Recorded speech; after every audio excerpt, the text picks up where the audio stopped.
Greg, when we talk about who and where these kind of attacks come from, what are your thoughts on that? My thoughts are that it's possibly foreign interference, a state actor. An obvious candidate is Russian intelligence, because we know that they've messed in Western democracies' election cycles, basically to undermine trust in Western democracy. We've seen that in the US and in Europe. There aren't many state actors that would want to do that. Iran is another that would fit the list of possible motivations.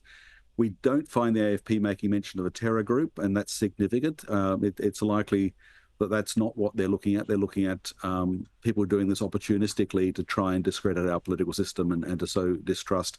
And we just heard the police commissioner come out and say they're informing the public because they want to build confidence. So they are clearly working very hard behind the scenes on this. And, that in itself is reassuring, but it's a tough challenge.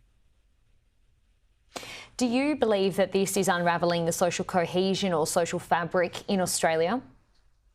It looks like there are people who want to try and achieve that.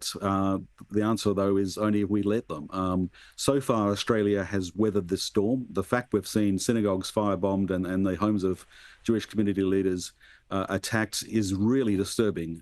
We've sort of crossed a line where it's getting very serious. We need to put all resources at this and to treat it with utmost seriousness. It doesn't mean that our social cohesion is falling apart and we're failing, though. Particularly if it's the case that we've got outside actors just trying to disrupt, then it's all the more reason to come together and say we're not going to let them win. I mean, police have been doing an incredible job trying to play catch up here and have made arrests and laid charges as well. But do you believe the Prime Minister has let anti-Semitism fester? I don't think the Prime Minister wants to see anti-Semitism get any worse at all. It's when you say let, I think we've been caught by surprise by how serious this has escalated. As they're crossing that line with an arson attack on a synagogue and now with a childcare centre next to a Jewish centre. That's really disturbing. But should action have been taken when this initially first reared its head after the October 7 attack? Should the Prime Minister have taken stronger action to ensure that this wasn't allowed to continue to happen? Well, we saw a lot of action taken. We're going to have to look back in hindsight and see whether there was enough. I haven't seen the details of where there might have been failures, where more could have been done. But there's no getting away from the fact that this is disturbing, and that any action that can be taken now that can reduce the risk needs to be done. The community is, the Jewish community is traumatized after October 7th. Many other communities also look at what's happening in the Middle East and are deeply disturbed. We have held together as a nation. Our social cohesion is intact, but we are at a point now where we have to treat this as a crisis.